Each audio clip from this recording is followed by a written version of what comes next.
MSW Media. News with swearing.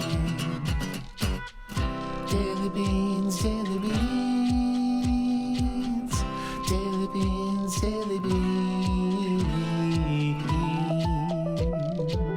Hello and welcome to the Daily Beans for Monday, November 20th, 2023. Today, a Colorado judge declares Trump engaged in an insurrection on January 6th. The D.C. Circuit Court of Appeals will hear arguments in the Trump D.C. limited gag order case.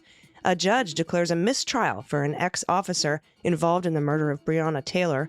Ukraine charges 3 Rudy Giuliani associates with treason. Trump tries to seize Michael Cohen's phones. Special counsel Robert Hur will not bring charges in the investigation into Biden's handling of classified documents. Gretchen Whitmer is set to sign legislation that will make Michigan green by 2040. Musk faces more backlash after spreading anti-Semitic conspiracy theories on Twitter. Trump lashes out at Judge Engoron's law clerk after an appeals court pauses his gag orders. A federal judge rules that North Carolina's congressional maps violate the Voting Rights Act. Latino backlash grows after Trump's friendly Univision interview.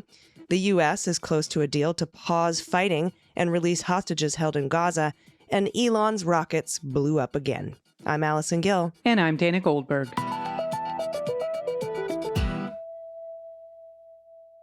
First, Dana, everybody, this episode is dedicated to the former First Lady, Rosalynn Carter. She's passed away at the age of 96. I imagine Jimmy won't be far behind because of how much they were in love, and being together was so important to them in these last months. Absolutely wonderful people, indelible public servants who led incredible lives. And thank you to the Carters, and our thoughts and prayers are with the Carter family. Also, everyone, I am still very in the throes of whatever is going around, so pardon my voice today. I'm truly sorry. But Dana, how are you? How was your weekend? I'm good. I'm exhausted. I still have one more gig left this year, but I did my last HRC gala for the year in Boston, and it's one of those fulfilling exhaustions, if that's possible. But I am definitely happy to be home in LA and looking forward to about 2 weeks off. And then on December 4th, I'll be in New York for the last gig there. So I'm good. I'm tired. I'm happy to be back with you and the Beans family. There's nothing quite like that, like good, accomplished, tired feeling. So welcome home. I know you're extremely tired, so I appreciate you being with us on this Monday show. And thanks again for all the love from everybody for the refried beans over the weekends. We're glad you're enjoying the old episodes. It's really, truly incredible how far we've come since we recorded those episodes. Also today, later in the show, I'm going to be speaking with Mario Nicholas. He is counsel for the petitioners, the folks in Colorado fighting to keep Donald Trump off the ballot. In 2024, he's going to explain the ruling. It doesn't get more expert than that, so I'm very excited to speak to him. And because there's so much news, I'm going to have a separate segment on the treason charges coming out of Ukraine against Rudy Giuliani buddies. And then, of course, we'll have the good news. Also, new episode of Jack out now. It includes a deep dive into the D.C. gag order appeal, which is being argued in D.C. court today. We'll talk about that more on the Beans tomorrow. And, as is the way of the news these days, we have some quick hits. And to make a long story short, too late. First up, surprise, surprise, surprise. Special counsel Robert Hur, who was appointed by Merrick Garland to investigate President Biden's handling of classified documents, will not be recommending any charges. And before your MAGA Uncle Frank cries deep state conspiracy, Robert Hur worked hand in hand with Rod Rosenstein during the Trump administration to help limit the scope of Robert Mueller's probe. Just like Durham didn't bring any charges, now all the MAGA people hate him. Just how David Weiss didn't round up Hunter Biden and put him in Gitmo. People are going to be angry, but, they've got nothing because there's nothing to get. There's a lot of nothing burgers coming from that side. All right, this is from the Daily Beast. Donald Trump's obsession with seeking vengeance against his secret-spilling ex-lawyer Michael Cohen, well, that continued last month with the former president's lawyers trying to seize Cohen's personal devices. As the Manhattan District Attorney's ongoing case against the former president builds toward a trial next year, Trump's lawyers subpoenaed Cohen, who, as we know, is a key witness to Trump's porn star hush money cover-up. Who thought we would say that about an ex-president? Good Lord. Asking for not only documents from Cohen, but his electronic devices too, his phones. DA Bragg says this amounts to witness intimidation, and he's trying to get the judge to intervene. Yeah, that's way outside the bounds. I don't think it's going to happen. I guess, in true Trump style, they're just throwing everything against the wall to see what sticks. Also, a federal judge ruled Friday that North Dakota's 2021 legislative redistricting plan violates the rights of 2 Native American tribes because it dilutes their voting strength. Her ruling gave the Republican-controlled legislature and the Secretary of State until December 22nd to adopt a plan to remedy the violation. I love to hear it. And in the coming days, Michigan Governor Gretchen Whitmer is set to sign a package of bills that would transition the state to 100% clean electricity by 2040. The bills, which also include robust provisions for workers, they're among the most ambitious efforts undertaken by any state to move toward a carbon-free future in a manner that's actively good for people, for the working people. It's significant that Democrats are testing this approach in a swing state in the heart of the industrial Midwest. Love it. And SpaceX's uncrewed spacecraft Starship, developed to carry astronauts to the moon and beyond, failed in space shortly after lifting off on Saturday. The rocket's super heavy first stage booster, though it achieved a crucial maneuver to separate with its core Starship stage, exploded over the Gulf of Mexico shortly after detaching. Meanwhile, the core Starship stage boosted further toward space, but a few minutes later, that exploded too. Oh, goodness. All right. And my last quick hit, not the last one in the group, but Donald Trump wasted little time attacking a New York judge's top clerk on Thursday after an appeals court paused a gag order barring the former U.S. president from speaking publicly about court staff amid his civil fraud trial. Now, just hours after the gag order by Justice Arthur Engoron was paused, Donald took to Truth Social, which, by the way, we covered, lost $32 million this year, to call his, and I quote, Trump-hating top clerk politically biased and out of control. Wonderful. Filings are due in that gag order repeal by November 27th. And Pete and I will discuss that in depth on this Wednesday's episode of Cleanup on Aisle 45. All right, we have a lot more news to get to. Let's hit the hot notes. Hot notes. All right, first up from the Washington Post. Israel and Hamas are close to an agreement on a U.S. brokered deal that would free dozens of women and children held hostage in Gaza in exchange for a 5-day pause in fighting. That's according to people familiar with the merging terms. The release, which could begin within the next several days, barring last-minute hitches, could lead to the first sustained pause in the conflict in Gaza. A detailed 6-page set of written terms would require all parties to the conflict to freeze combat operations for at least 5 days, while an initial 50 or more hostages are released in smaller batches every 24 hours. It was not immediately clear how many of the 239 people believed to be in captivity in Gaza would be released under the deal. Overhead surveillance would monitor movement on the ground to police the pause. The stop in fighting is also intended to allow a significant increase in the amount of humanitarian aid, including fuel, to enter the besieged enclave from Egypt. The outline of a deal was put together during the weeks of talks in Doha, Qatar, among Israel, the United States, and Hamas, indirectly represented by Qatari mediators, and that's according to Arab and other diplomats. But it remained unclear until now that Israel would actually agree to temporarily pause its offensive in Gaza, provided the conditions were right. A spokesperson for the Israeli embassy in Washington said late Saturday, "We are not going to comment on any aspect of the hostage situation." Concerns about the captives, 2 of whom Israel said were found dead, along with the rising number of Palestinian civilian casualties, have steadily increased pressure on Prime Minister Netanyahu's government. More than 100 countries, but notably not the United States, have called for a full and immediate ceasefire. Now, after initial hesitation, the Biden administration, under its own domestic pressure between advocates of unstinting support for Israel's war, aims and concerns over the humanitarian crisis in Gaza, have fully now backed a temporary pause in the fighting.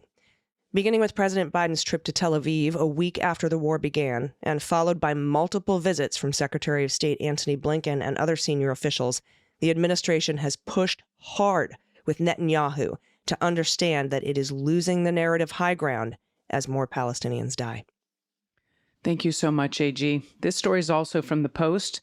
The nation's largest Spanish-language media company, Univision, they faced growing backlash Friday for its handling of a recent interview with the former president, as major Latino advocacy groups delivered a letter of protest to the network's executives, and the Congressional Hispanic Caucus prepared to request a meeting with the network.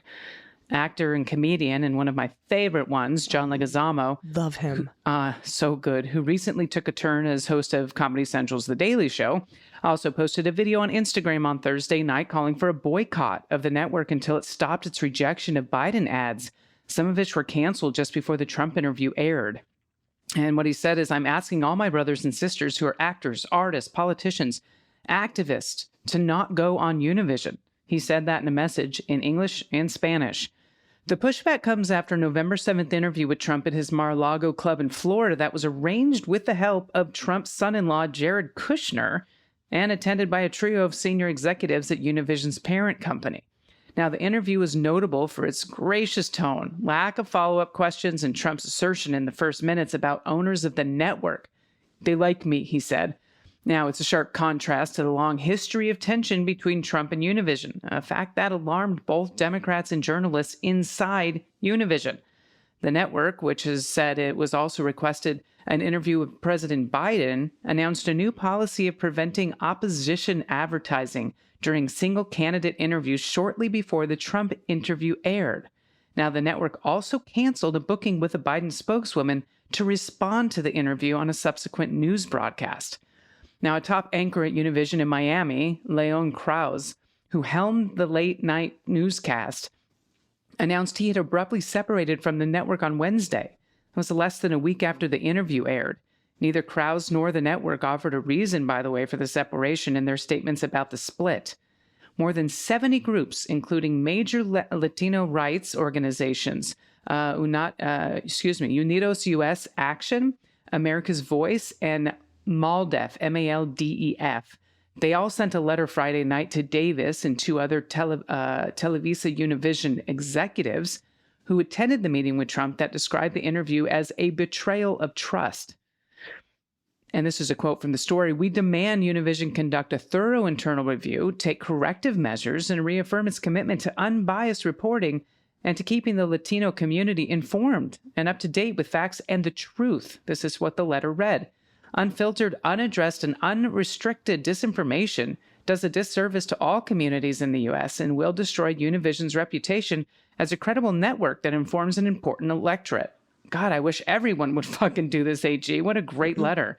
Yeah. Now, the Hispanic Federation, a network of Latino groups, has also separately requested a meeting with Univision executives to discuss their concerns about the Trump interview.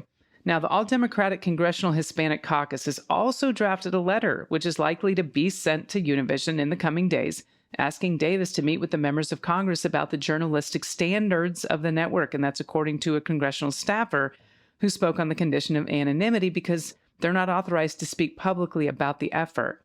Well, the draft letter, which was shared to the Post, describes a congressional interest in addressing misinformation and disinformation in the Latino community. That was a pretty swift and severe backlash since we first reported on this interview last week. Absolutely. Excellent. Good to see it. And yeah, I wish this would happen with all networks. Next up from CBS News, a federal judge declared a mistrial Thursday after jurors failed to reach a verdict in the civil rights trial of a former Louisville police detective who was part of a botched raid that killed Breonna Taylor in 2020. Brett Hankison, I think it's how you say his name. He was charged with violating the civil rights of the 26-year-old black woman, her boyfriend, and her neighbors when he opened fire through a window and a sliding glass door into her apartment during the raid. Hankison was charged with 2 counts of deprivation of rights for firing 10 rounds through Taylor's bedroom window and sliding glass door, which were covered with blinds and a blackout curtain. Multiple bullets went through a wall into her neighbor's apartment. Investigators said none of Hankison's rounds hit anyone. U.S. District Court Judge Rebecca Grady declared the mistrial after the jury, which began deliberations Monday, failed to reach a decision on both charges. Taylor, an emergency medical technician, was sleeping at home with her boyfriend, Kenneth Walker, when officers charged into the apartment using a battering ram to break down the door. The couple was roused from their bed by the banging, and Walker fired a single shot from a handgun. believing it to be intruders who broke into his house, and police opened fire, killing Taylor. The group of 7 officers was executing a search warrant at about 12:45 in the morning on March 13th, 2020, as part of a drug investigation into a former boyfriend of Taylor's. Police did not find any narcotics in the apartment, and what's not mentioned in this story is that they used false information to get that search warrant. The federal charges against Hankison were brought 3 months after a jury acquitted him of state wanton endangerment charges. The former detective admitted to firing the shots, but said he did so to protect his fellow police officers. His attorney, Stuart Matthews, said that Hankison thought he was doing the right thing. Taylor's death brought attention to the use of no-knock warrants, and the Justice Department opened a separate civil rights investigation in 2021 into the patterns and practices of the Louisville Metropolitan Police Department. In March, federal prosecutors announced they entered into an agreement in principle with the Department of Justice to resolve the investigation's findings, which include the use of excessive force, unjustified neck restraints, and the unreasonable use of police dogs and tasers, searches based on invalid warrants. That's what I just said, right? Yep. And unlawful discrimination against Black people in its enforcement activities. So that's very unfortunate miscarriage of justice that the jury was hung in this case. In my opinion. That's just my opinion. I happen to agree with your opinion on this one, my friend. All right, last in this section, this is from the Associated Press. Advertisers are fleeing the social media platform X over concerns about their ads showing up next to what? Pro-Nazi content and hate speech on the site in general, with billionaire owner Elon Musk inflaming tensions with his own posts endorsing an anti-Semitic conspiracy theory. IBM, NBC Universal, and its parent company Comcast, they said this week that they stopped advertising on X after a report said their ads were appearing alongside material praising Nazis. A fresh setback as the platform formerly known as Twitter tries to win back big brands and their ad dollars. That's X's main source of revenue, by the way. Now, the liberal advocacy group Media Matters said in a report Thursday that ads from Apple and Oracle, they also were placed next to anti-Semitic material on X. On Friday, it said it also found ads from Amazon, NBA Mexico, NBC Universal, and others next to white nationalist hashtags. This is a quote, IBM has a zero tolerance for hate speech and discrimination, and we have immediately suspended all advertising on X while we investigate this entirely unacceptable situation. That's what the company said in a statement. Spokespeople for Comcast and NBC Universal confirmed on Saturday that the companies had paused their advertising on X, but did not provide additional details on the decision. Media Matters said it found ads for NBC Universal's Bravo network and its brand agency Catalyst next to anti-Semitic or white nationalist content. Apple, Oracle, and Amazon did not immediately respond to requests seeking comment. The European Union's executive branch said separately Friday that it was pausing advertising on X and other social media platforms in part because of a surge in hate speech. And later in the day, Disney, Lionsgate, and Paramount Global also said they were suspending or pausing advertising on X. This man is single-handedly destroying what used to be an amazing social media platform. Now, Musk, well, amazing might be a little bit, it was much better than it is now. It had some issues, but... It had some issues, but not these. Yeah, Musk, as we know, sparked outcry this week when his own tweets responding to a user who accused Jews of hating white people and professing indifference to anti-Semitism. He said, "You have said the actual truth." That's what he said about this tweet. Musk tweeted that in a reply on Wednesday. Now, the European Commission, meanwhile, said it's putting all of its social media ads efforts on hold because of an alarming increase in disinformation and hate speech on platforms in recent weeks. Well, the Commission, 27-nation EU's executive arm, by the way, said it's advising its services to, and I quote, refrain from advertising at this stage on social media platforms where such content is present, adding that the freeze doesn't affect its official accounts on X. So there's a lot of money flowing out of this, and I still think he got bankrolled by someone to destroy this platform. I absolutely do. 100%. But yeah, now Disney, Apple, IBM, Comcast, NBC Universal, which is Comcast is their parent company, Paramount, Lionsgate. And what's really interesting is Linda Yaccarino, who is the CEO. She used to work at NBC Universal Advertising. Yes, she did. And here she is, stuck between a dildo shop and a crematorium, I guess. She sold her soul to the devil for sure. I have friends that worked at NBC Universal, and they're like, oh, boy. Yeah, she fucking did. And this is not going to get better. It's only going to get worse. I wish there was somebody who could take it over. I wish maybe there was a way for the government to take it over. Yeah. You know, I don't know. Maybe the banks could repossess it. It's just, it's very frustrating to see such an incredible source for news and information and, you know, just be purchased and destroyed on purpose. That's exactly why it was. It was an incredible source for news and information. And they want to make sure that doesn't happen, especially in the 2024 election. Yep. And you can find me on Post and Threads. That's where I'm going to end up. And both of the links to my Post account and my Threads account are on my Twitter bio. I've been hugely deplatformed there. I've gone from, 290 million impressions a month down to like 50 or 60 million. Like, they've really done a number on my account, and nobody new sees my tweets anymore. Only the people who subscribe and get notifications do. It's sad. It's really sad, but I've made so many amazing contacts and friends on that site, and I hope we, if somebody doesn't rescue it, I mean, I'm going to stay there and try to fight till the bitter end, but if we end up somewhere else, it'll be Post and Threads for me. I'm also everywhere else, and I know you are too at DG Comedy, my friend, so. Yep, mostly on Instagram and Threads and Facebook, which I know isn't necessarily any better of an evil, but it's a good way to reach the masses with the information in my shows. And so sometimes you gotta do what you gotta do. You do. But this is just outright insane disinformation and fascism, and it's hard to watch. But anyway, that is the hot notes today. We'll be right back with Counsel for the Plaintiffs in Colorado, trying to keep Trump off the ballot under Section 3 of the 14th Amendment. His name is Mario Nicholas. And that's going to be followed by a special report on Ukraine filing treason charges against Rudy Giuliani associates. And then we'll have the good news. Stick around. We'll be right back. Hey, everybody. Welcome back. I'm excited to be joined today by Counsel for the Plaintiffs in the Colorado case to keep Donald Trump off the ballot pursuant to Section 3 of the 14th Amendment. Please welcome Mario Nicholas. Hi, Mario. How are you? I'm well. Thank you for having me on today. First of all, Counselor, excellent job. Well argued. And I say that I am not a lawyer, but I watch. I've been watching this fairly closely for a while, and all legal things for the last 5 or 6 years. But I think, despite what a lot of the media outlets' first impressions were with the ruling in this case, that this was a win for your team. So explain who you're representing in this case, first of all.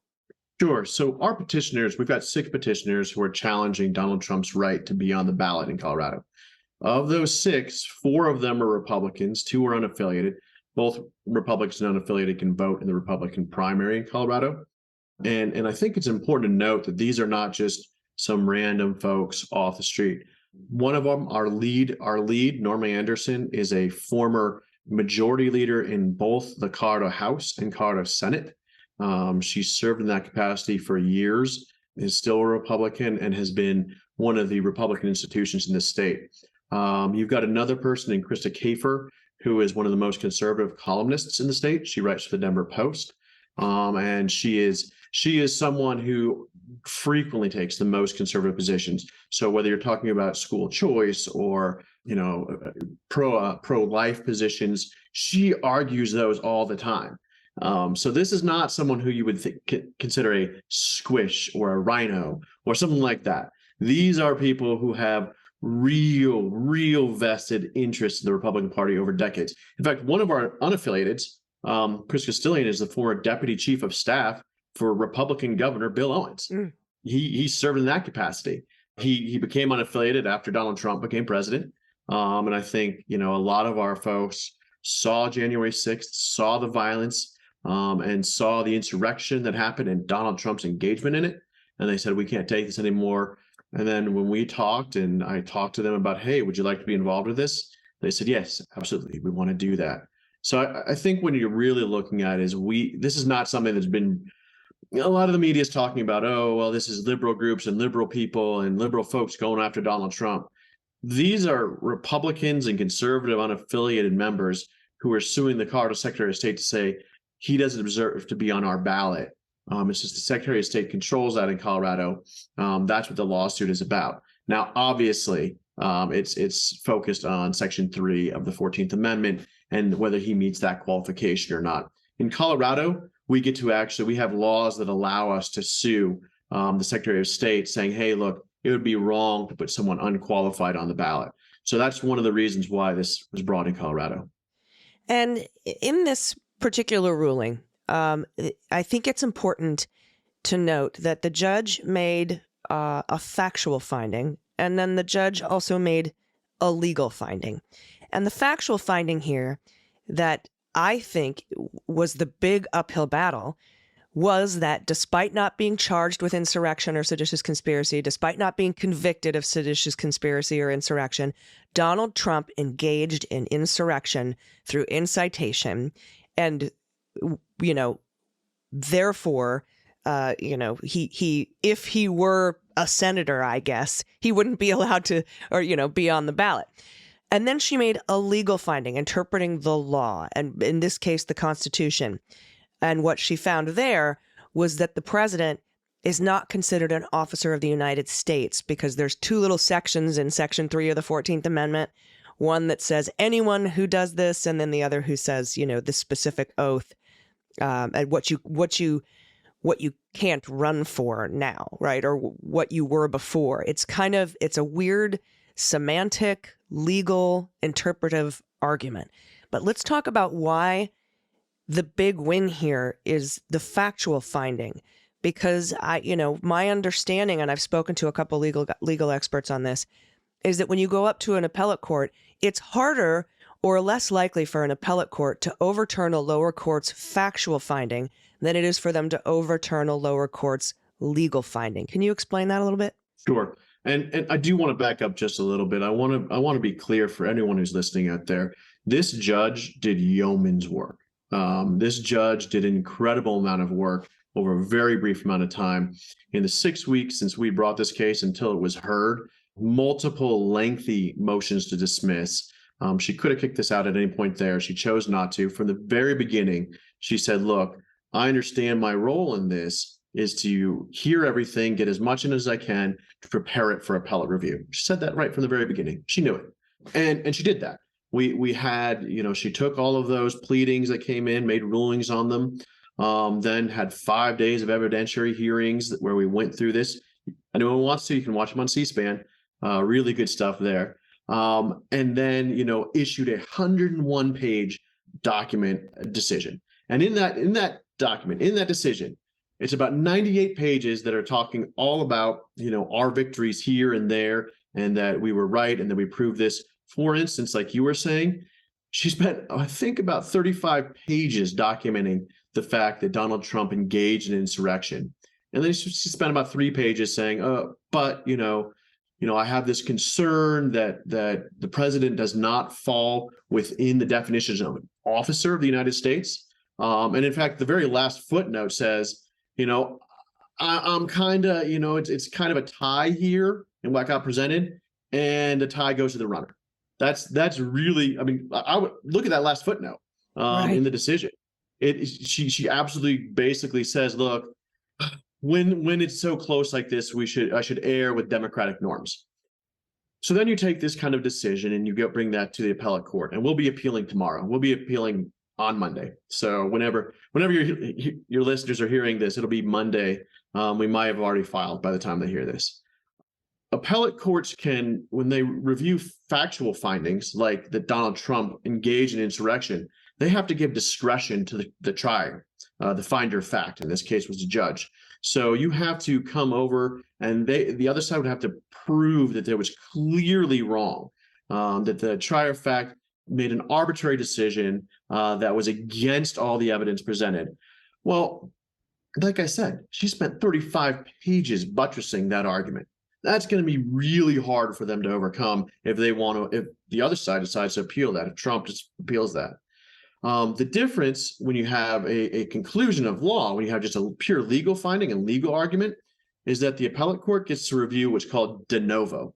When they review de novo, that means they might pay some attention to what the lower court said, but they're just starting all over afresh. They're basically saying, you know what, we can do the interpretation ourselves. We'll do that. So that's really what we're doing, is we're just arguing before the Colorado Supreme Court now on that issue of whether the president is an officer or not for Section 3 of the 14th Amendment.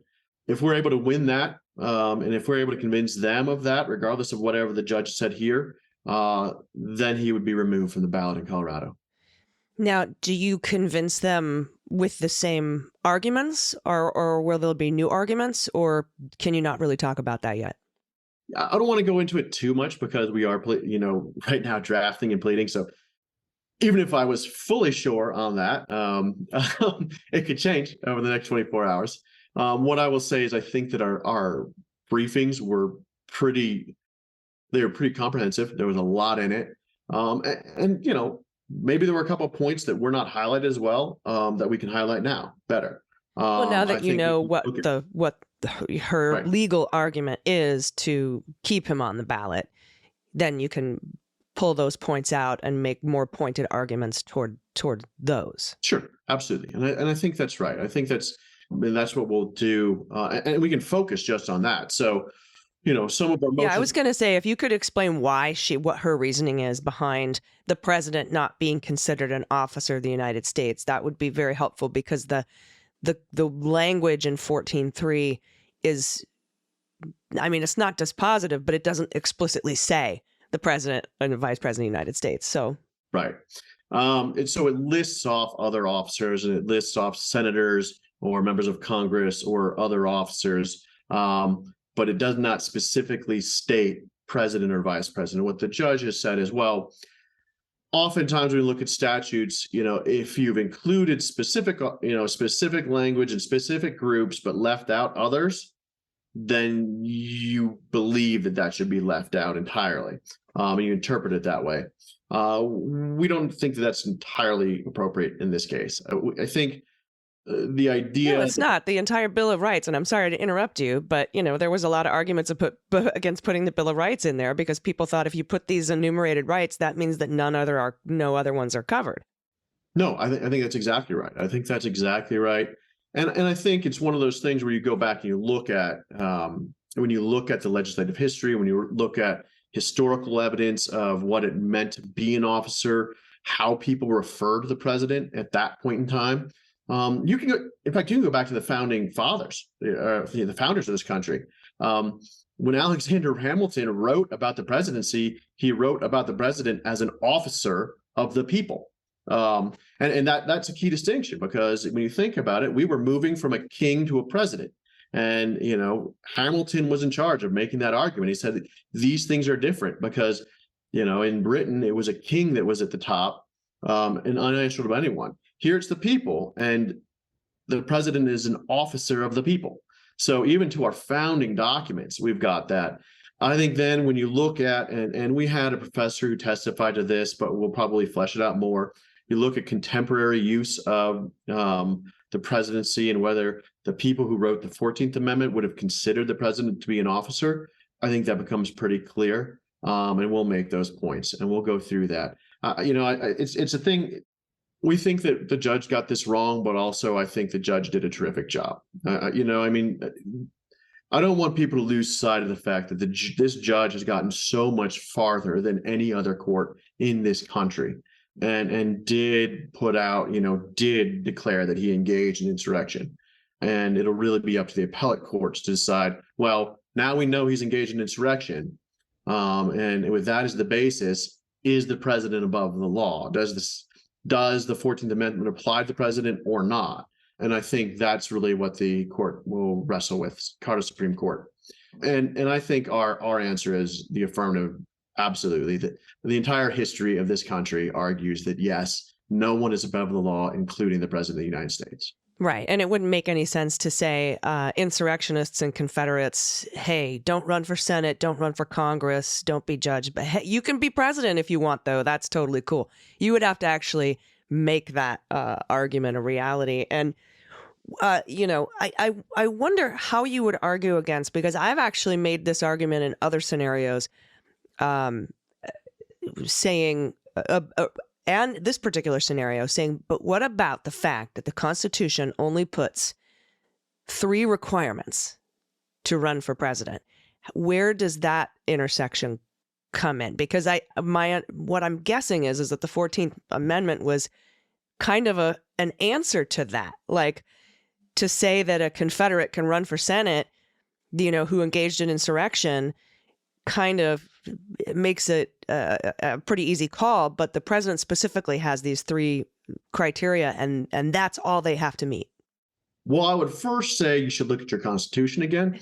And the reason is because those are 3 that are in Article 2, but the Constitution has other qualifications for the president. So we do have amendments that require that if you have served twice before, you can no longer, you can't run again. You can't hold that office again. So, okay, that applies to exactly 3 people in this world, Bill Clinton, George W. Bush, and Barack Obama. But nonetheless, that is in the Constitution as well. 14th Amendment is in the Constitution. That's why the founders created a document that we could amend, so we could put it in there. And I think, all of these are qualifications. I cannot imagine Republicans would be okay with Barack Obama being on the ballot again and running again and saying, you know what, we're in trouble, I'm going to run. I think, it's not in Article 2, so I can go ahead and do that. Exactly. They would lose their minds. So I think, this is a part of the Constitution. It is and all of the amendments, they're co-equal, and one doesn't trump another. They all have the force of law, and I think that Section 3 has the force of law as well. And that's what we'll certainly be arguing. Well, excellent. I do also want to bring up, you had asked before, and I'm long-winded because I'm a lawyer, right? But there is also a question about the oath that the president swears. And Section 3 talks about taking an oath to support the Constitution. And the judge did note, well, the president doesn't take an oath to support the Constitution. In fact, the president's oath is the only oath that is actually found in the Constitution, and it's to protect, preserve, and defend the Constitution, which seems like it goes even farther than support. It's beyond support. And actually, if you look at, when you go back and you look at dictionaries from the time of when the 14th Amendment was written, and we argue this in court, support, defend, one of the definitions of defend is to support. So it is really hard to kind of take that out just because it doesn't specifically say support. They argue, the other side argued that we think that the evidence the other way is stronger, and we'll make that argument to appellate judges. Yeah, I have to say, when I reported on Donald Trump's filings and pleadings in this case and read their argument that Donald Trump never swore to support the Constitution, he only swore to protect and defend, etc., I laughed. I laughed out loud. I said, that is the most ridiculous argument I've like semantics argument I've ever heard. And, he tends to use a lot of dictionary definitions when he talks about trial participants. Well, that could be anybody. You can't gag every trial participant, whatever it is, when there's actually, it's a legal term of art and there's a little bit of, nuance to it. And then to read in this ruling that was part of her decision, I was a little bit shocked and kind of felt a little embarrassed that I laughed so loud at that semantics argument. Well, even worse, you do a lot of readings of his pleadings. We cited some of his own pleadings in New York where Donald Trump says he's an officer of the United States because he needed it.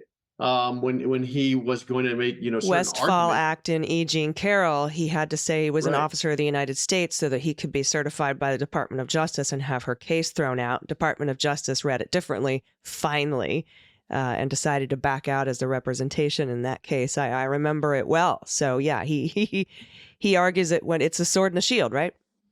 Well, yeah, and in that pleading, and we brought this up before the court, and we'll bring it up before an appellate court as well. He absolutely then goes on to bash the who he relies on in this case and bash their opinions on. He goes after Kurt Lash and he goes after some of the others that had actually written about this and said, well, they're wrong. The president is an officer of the United States. And so, talk about a guy who's talking out of both sides of his mouth and trying to make that argument here. I think this is an argument we can win at the appellate level, and we're pretty confident in our position. Like I said, it's a classic mistake, and I think the media did this, and maybe other people did this, and I certainly was guilty of this. I skipped right to the last page, and I read the last page like, oh no, we've lost. And then I went back to the beginning and I read through, and as you read through, you're like, how did we lose? Like, this opinion is so strong for us. There were so many good findings and so many good conclusions and so many, some of the stronger arguments that it wasn't ruled on. And then it came to this, the question of an officer. And after we got that, we said, okay, well, we think we can win this. We will go ahead. We will appeal. And we think we've got a strong case on appeal. Yeah, well, Donald Trump thinks that he has absolute presidential immunity from criminal prosecution, which would completely undermine the entire reason we left England in the first place. Because I would again. I guess Donald Trump has a quarrel with Alexander Hamilton, so maybe he might want to go reread Federalist 69. That would be good. All right, before I let you go, I know that you're really busy. You need to get this appeal in. I just wanted to ask next steps, the timeline. I think Monday you're going to file to the Colorado Supreme Court. Then what does it look like to get it out of there and into the Supreme Court? And will they, if they hear arguments, are we not going to find out until after the election? That kind of a thing. Well, so a couple of things. I think the Colorado Supreme Court knows that this is, especially because we're arguing one legal question that is under the U.S. Constitution. They understand that they need to act swiftly and quickly so that any decision can be appealed up to the U.S. Supreme Court. And it's really set up for that at this point. The Colorado Supreme Court, our statutory requirement is to file an appeal within 3 days because this is an expedited hearing. I know that the Colorado Supreme Court is well aware of this case. Everyone in Colorado is. And I am sure that as soon as it goes up there, they will order, if they want additional briefings, it will happen very, very quickly. They do not always have more arguments, so they might in this case. And if they do, my guess is it'll be not this week, but the following week, we would have any oral arguments with hopefully a decision by the end of that week. I think that's a very reasonable timeline. I don't think there's nothing in statute that requires it that fast from them. But the Colorado Supreme Court is very competent, very good. They understand the stakes. They will move with all deliberate speed, I think, to rule on this and then tee it up for the next level of appeal if it gets appealed again. And the next level of appeal is SCOTUS? SCOTUS, because the only court that can overrule the Colorado Supreme Court is the United States Supreme Court. Yeah, I'm just worried about their timing. That's all. Yeah, so SCOTUS can move really fast when they want to too. I mean, think about Bush v. Gore, and go all the way back to that in 2000. They can put it on a rocket docket and they can hear it quickly, especially if we have a very limited scope of questions. If we have, we've got really one question to answer here. They can move that very quick. I mean, might ruin the holidays for some of us. That's all right. But that's that nonetheless, I think we can do that. Our timing in Colorado, by the way, is January 5th.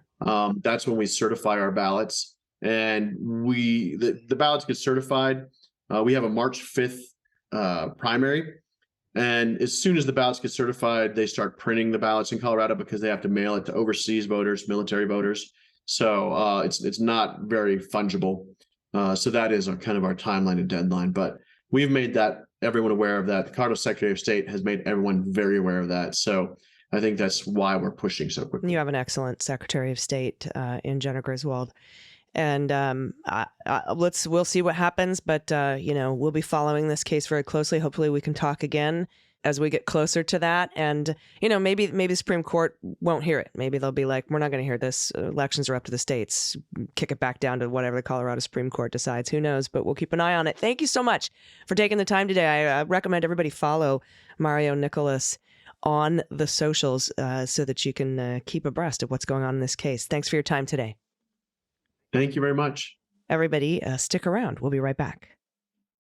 Hey, everybody. Welcome back. If you've been listening to these podcasts for a while, maybe even going back to the kitchen table days of Mueller, She Wrote, you know that I have been following very closely and very adamantly what we dubbed, actually, I think somebody else coined it on Twitter and we picked it up, the Ukraine Clown Posse, which is Rudy Giuliani and his Russian-backed Ukrainian pals who are known Russian agents trying to dig up dirt on the Bidens at the request of Bill Barr and Donald Trump ahead of the 2020 election.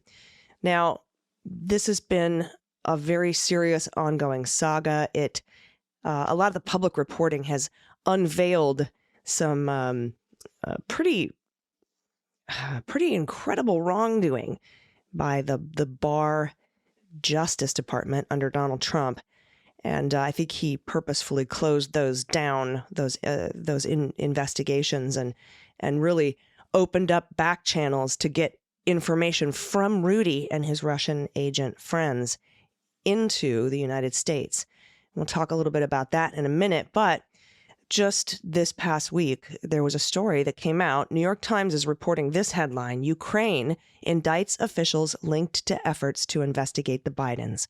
3 officials were accused of operating at the behest of Russian intelligence when they aligned with efforts by Rudy Giuliani to tie the Biden family to corruption in Ukraine. This is from Andrew Kramer at the Times. He goes on to say Ukrainian police and prosecutors have accused 2 politicians and a former prosecutor of treason, saying they colluded with a Russian intelligence agency in aiding an effort by Rudy Giuliani several years ago to tie the Biden family to corruption in Ukraine.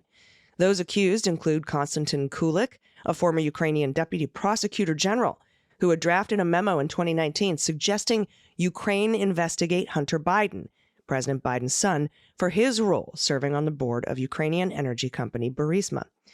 Also implicated were current member of Ukraine's parliament, Oleksandr Dubinsky, and a former member, Andriy Derkach, who had publicly advocated for an investigation into Ukraine into Hunter Biden. They had also promoted a spurious theory that it was Ukraine, not Russia, that had meddled in the 2016 presidential election in the United States. The 3 were indicted on charges of treason and belonging to a criminal organization.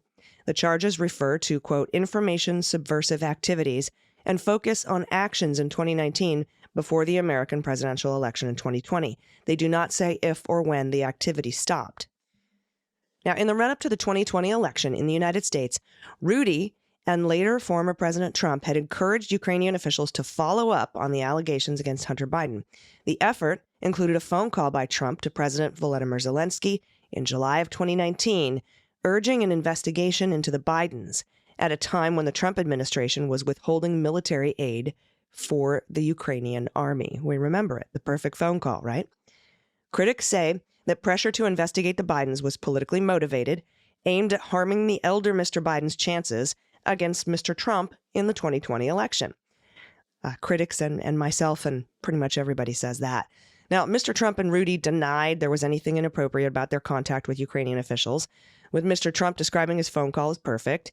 The administration said military aid to Ukraine was withheld over concerns about corruption in the Ukrainian government.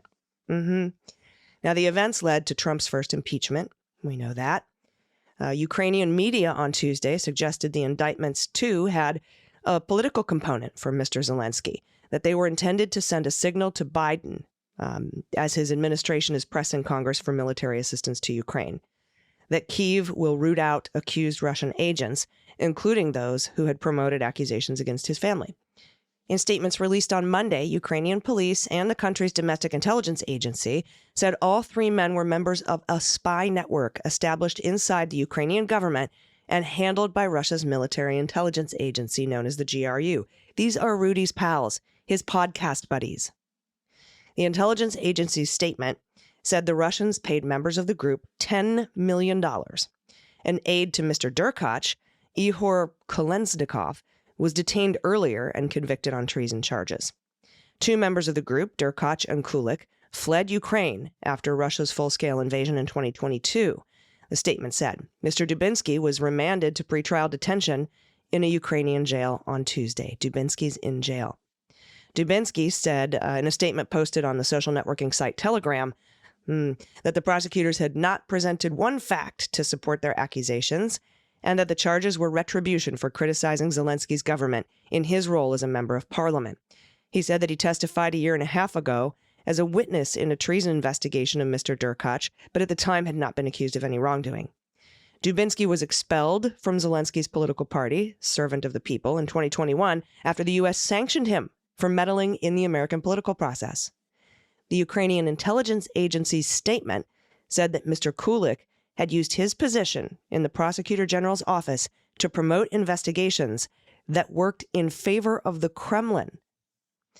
Now, in late 2018, Mr. Kulik compiled a 7-page dossier asserting that Ukrainian prosecutors had evidence that may attest to the commission of corrupt actions aimed at personal unlawful enrichment by former Vice President of the United States, Joe Biden. That's according to a copy leaked by Ukrainian bloggers. The dossier suggested that Biden, when he had served as vice president, had tried to quash a corruption investigation into Burisma, where his son served on the board. Former colleagues of Mr. Kulik at the prosecutor's office confirmed he'd written the document, which helped set in motion an effort by Trump's personal lawyer, Rudy, and other supporters to press for an investigation in Ukraine. In a phone call with Zelensky that became central to his impeachment, Trump asked the Ukrainian president to investigate supposed conflicts of interest by Biden when he was vice president, and that's according to White House notes of the call.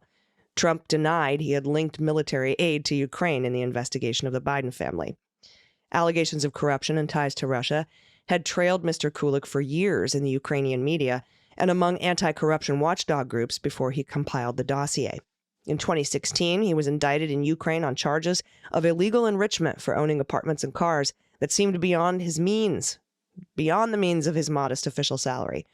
One car, a Land Cruiser, had been bought by the father of a military commander fighting on the Russian side of the war in eastern Ukraine. Now, that's the New York Times story. I wanted to dig up a thread for you that I wrote in December of 2022 after I believe it was ABC News did an investigation into some of the metadata attached to emails that were found on the hard drive, abandoned. All these are air quotes that you can't see me doing, abandoned at that Mac store in Delaware. And I said, thread. This is simple. The United States had intercepted communications showing Rudy was the target of a Russian disinformation campaign about Hunter Biden's laptop. That is why private social media companies chose not to share it and spread it. The warnings were based on multiple sources, including intercepted communications of Giuliani interacting with Russian intelligence in a December 2019 trip to Ukraine, where he was gathering info he thought would expose Joe and Hunter Biden. Donald Trump's NSA warned Donald Trump in private conversations that the information Rudy brought back was contaminated by Russian disinformation. Quote, the info that Giuliani sought in Ukraine is similar to what is contained in emails and other correspondence published this week by the New York Post, which, they said, came from the laptop of Hunter Biden and were provided by Giuliani and Steve Bannon. Several Trump administration officials knew Rudy's bullshit was Russian disinformation, including, but not limited to, Robert O'Brien, Bill Barr, and Pat Cipollone. In fact, the Trump administration sanctioned Rudy's source, Andre Derkach, for running an influence campaign against the Bidens. Derkach is who was just indicted for treason among those three fellows in Ukraine. The Trump administration's DNI described Rudy's source as part of a Russian effort to interfere with the 2020 election by smearing the Bidens. All of that, and people are still listening to the boneheads who are paid for by the Saudis and the PRC that have no proof. Hunter Biden's laptop is a Russian disinformation op fabricated by Rudy and his Russian pals. There are authentic emails on it, but there are fabricated emails on it too, and no one can confirm the authenticity of the ones that the right wing is using as proof. In fact, the metadata on some of the quote-unquote documents shows they were created in Eastern Europe during the dates Rudy was there meeting with Russian spies. I am not making that up. Rudy actually broadcast those meetings.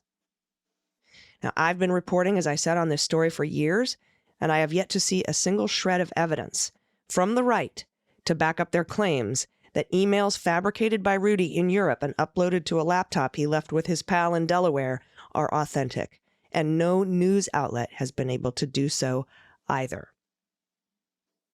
I am still waiting to hear what happened with this investigation here in the United States, because not only did that investigation go nowhere, but then Scott Brady, a Delaware U.S. attorney under Barr, was appointed to open a channel up for Rudy to bring in all the information he was getting from the Russian spies. Absolutely unbelievable. All right, I just wanted to get that off my chest. Thank you very much for listening. We'll be right back with the good news. Stick around. Everybody, welcome back. It's time for the good news. Good news, everyone. Then good news, everyone.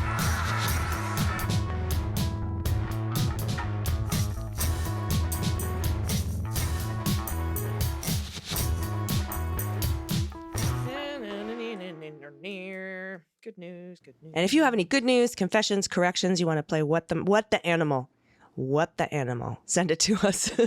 Anything, we'll just try to guess what kind of animal it is. We could probably do that better than like breeds of or types of animals. Oh, for sure. At least for me. If you have a shout out for a loved one, a small business in your area, an adoptable pet in your area, if you have a Whoopee story or a Blanky story, a stuffed animal story, I love those. Holiday photos, your happy place, anything at all you want to send us. We need your good news, especially over the holidays. So please send them in, even if it's just holiday photos, or if you've gone out and about and done something and you want to share that with us, send it to us at dailybeanspod.com and click on contact. All right, first up from The Librarian is Listening, pronouns she and her. Shout out to the Historical Congressional Cemetery in D.C. I volunteer there, and it's beautiful. It's a beautiful and fun place. Yes, it's an active burial grounds. There's famous and infamous people, local residents, veterans, and even pets. They hold tours, a book club, and many other events. A local beekeeper has hives, and the honey is delicious. Soul strolls in October are awesome. Residents tell their stories so you can get history and entertainment. Come for the gay corner and stay for the suffragettes. The Marine concert for Sousa's birthday is a very niche DC event. The staff there is amazing. If you're in DC, come visit congressionalcemetery.org. This whole thing sounds amazing. Librarian, thank you for sharing this with us. And the next person to share with us is Barb, pronouns she and her. Today, I listened to your Refried Beans podcast from 11/8/20. I have to confess, I got a little verklempt all over again as I listened to the celebratory music at the beginning. I'm usually in control of my emotions, but learning that Joe Biden had won the election in 2020 gave me such a sense of relief that I actually broke down and cried. Your podcast brought me back to that feeling again.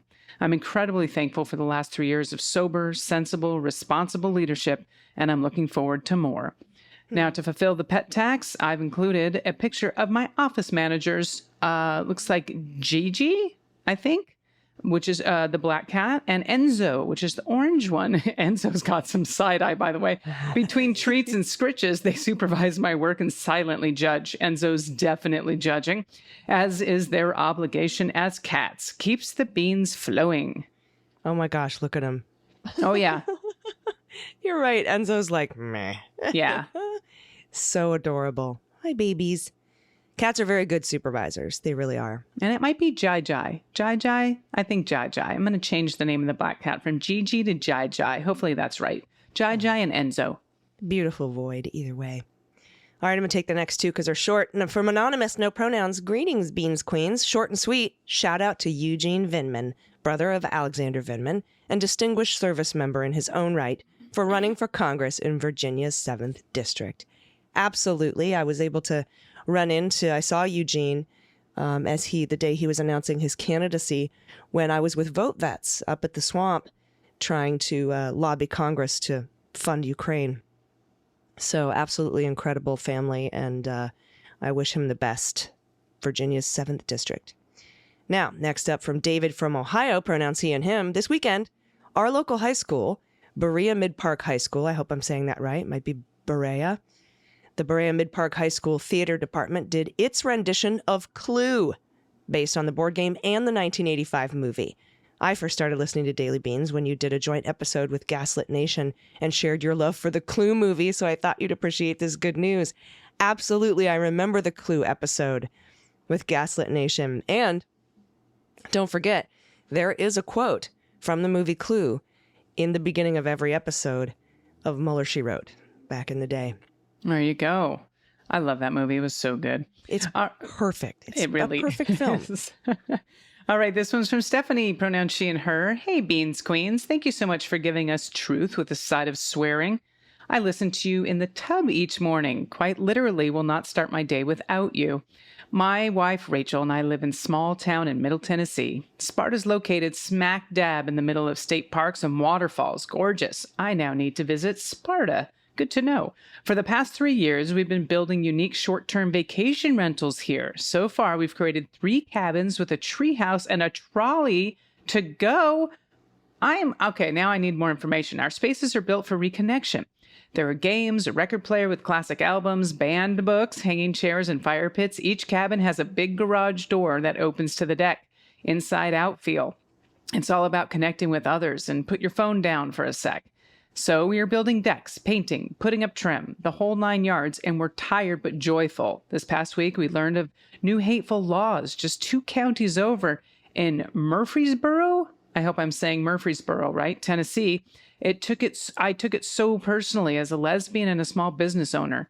Divisive laws certainly don't encourage travel to Tennessee. Now, today, they updated the law and took public homosexuality out of the language. Ugh, yay? So yesterday, I can't hold her hand, and today I can? It's all hateful rhetoric. It's so disheartening. Anywho, we're here, we're queer, and we'd like all the cool people to know about us. Please come see us, and don't be afraid to visit Tennessee. There are wonderful people here and tons of secret progressives. Keep doing what you're doing. Peace and love, Stephanie and Rachel.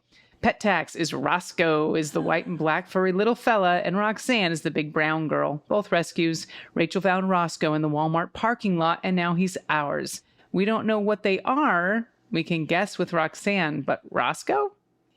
Okay, yeah, Bassett, right? But then Roscoe looks like maybe a little Maltipoo or... I would say so. Oh my God, but so cute. Adorable. Look at the little Pete's. I know. So cute. And the little Also, tail. I love that you're doing this. And that Tennessee, you know, whenever we talk about a state, I know some people are like, oh, Florida is horrible. Texas is horrible. No, most of the legislature in both of those states are horrible, but there's some good people that cannot leave that state and are trying to change it from the inside out. And I know it's the same way in Tennessee. So thank you for being a little blue rainbow beacon in this area and for building these cabins. I'm serious. I want to see them one day. Yeah, we should go. All right, I'm in. All right, and we can connect. We can connect at our porches. Yep, our garage door open, inside out porches. That's I right. love this. Yeah, amazing. Thank you for that submission. All right, we have a submission from Space, pronouns she and her.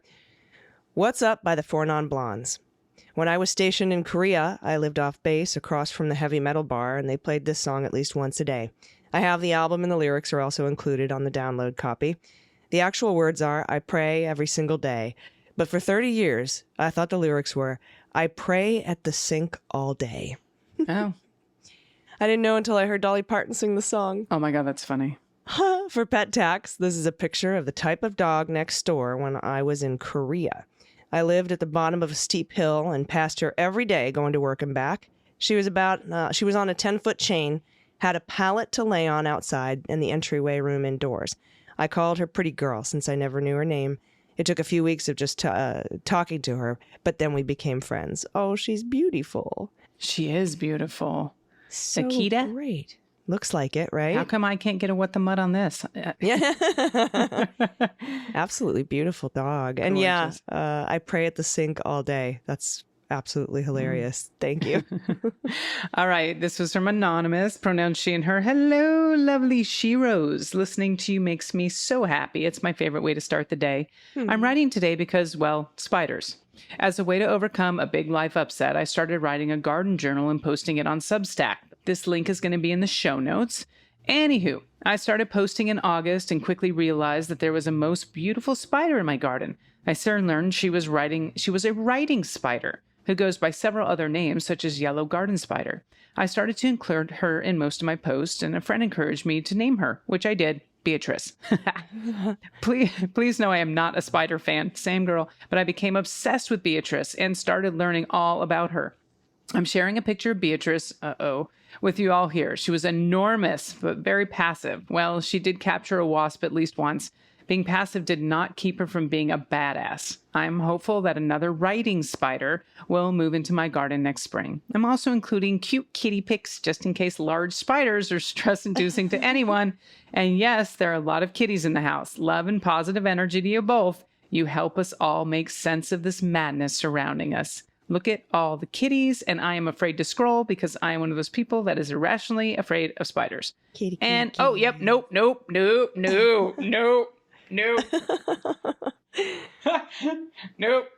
That's a beautiful spider. Nope. Yeah, we call them orb weavers here, I believe. Oh. Scroll up, Dana, scroll up. I did. I'm back to the Akita.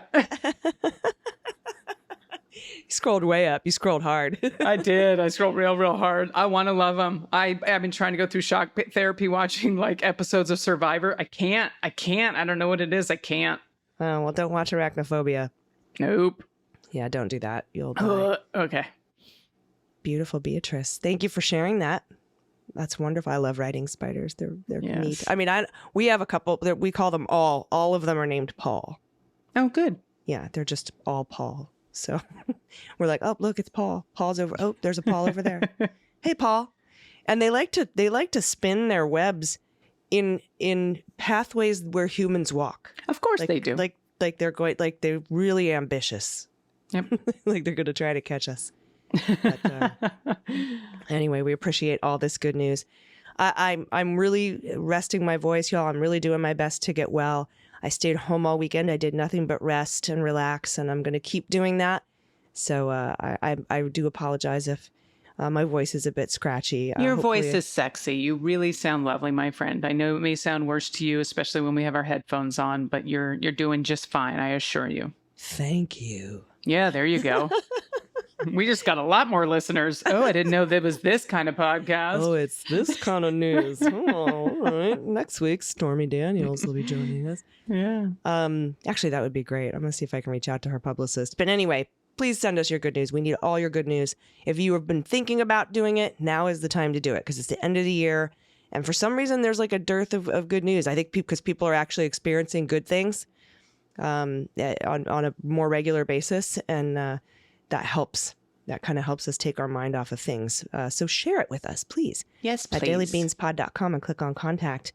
All right, that is the show for today. I know it was a long one, but we had a lot of news to get to you. And I really wanted to talk to that lawyer who's working on the Colorado case, Mario. I can't wait to catch up with him again and see where this case ends up. I think it's got a good chance. So any final thoughts before we get out of here today, my friend? No final thoughts today, dear. All right, we'll be back in your ears tomorrow. Check out the new episode of Jack that's out now. And until tomorrow, please take care of yourselves, take care of each other, take care of the planet, take care of your mental health, take care of your family. Vote blue over Q. And take all that family with you. I've been AG. And I've been DG. And them's the beans. The Daily Beans is written and executive produced by Allison Gill with additional research and reporting by Dana Goldberg. Sound design and editing is by Desiree McFarlane, with art and web design by Joelle Reeder with Moxie Design Studios. Music for The Daily Beans is written and performed by They Might Be Giants, and the show is a proud member of the MSW Media Network, a collection of creator-owned podcasts dedicated to news, politics, and justice. For more information, please visit mswmedia.com. MSW Media.